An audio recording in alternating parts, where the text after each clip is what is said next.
as we welcome you back to the Fox Television Center and this Fox NFL Special. You know, Steve Young is one of the most successful playoff performers in the National Football League. Today marks his 10th start in a postseason game, and in his previous 9, he's thrown 24 touchdown passes and only 7 picks. But Ronnie, as much of a warrior as Steve Young is, can he be as effective today given how banged up he is? JB, look, man, I went and talked to the people at the truck stop. I talked to action heroes. I even talked to my guys at the barber shop.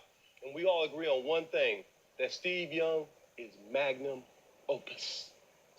Young steps up, quarterback draw, goes up the middle. He's got the first down. He may go all the way. Touchdown, Steve Young. Carpe diem. Seize the day. That's what you've done the last 5 weeks. I hope it's what I normally do. You know, I've gotten a lot smarter. I got more mature in how to handle situations. I think one of the biggest things is knowing where there's a limit to what I can accomplish. Looking at the situation early in the year, why were they even comparing you to Elvis Grbac? I don't know. I think, you know, Carmen's comments certainly affected a lot of the veterans on the team. We must go with who's best now. And the past really doesn't play too significantly in terms of determining where you're going in the present. When you hear that at the beginning of the year, and you got a lot of guys who are over 30 on our team in a free agency situation, I think there was a sense of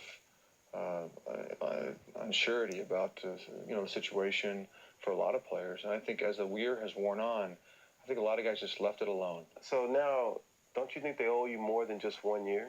We'll take care of that in the offseason. When I'm healthy, I'm playing at the top of the league.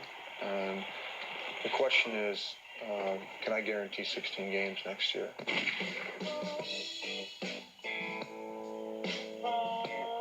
How's your ribs, Steve? Well, a couple dozen shots of Novocaine, and I don't know what the combination of things are. That they, they're tight. We'll get them X-rayed tomorrow.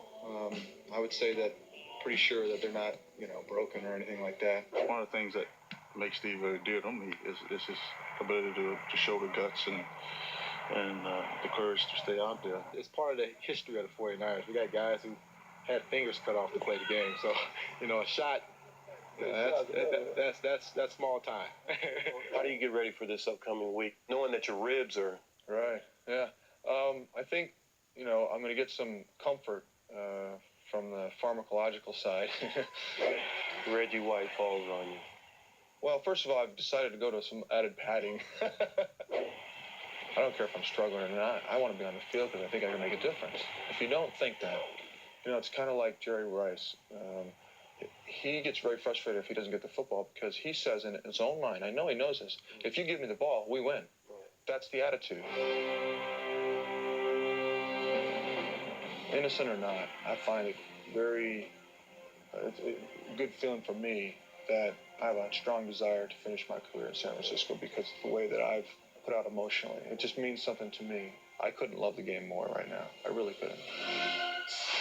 The reason Steve loves the game so much right now, Terry, is because he knows that he's got peace with himself, but he's also playing like he did when he was a little kid. But the problem today is he's going to have that big rib cage pad on him.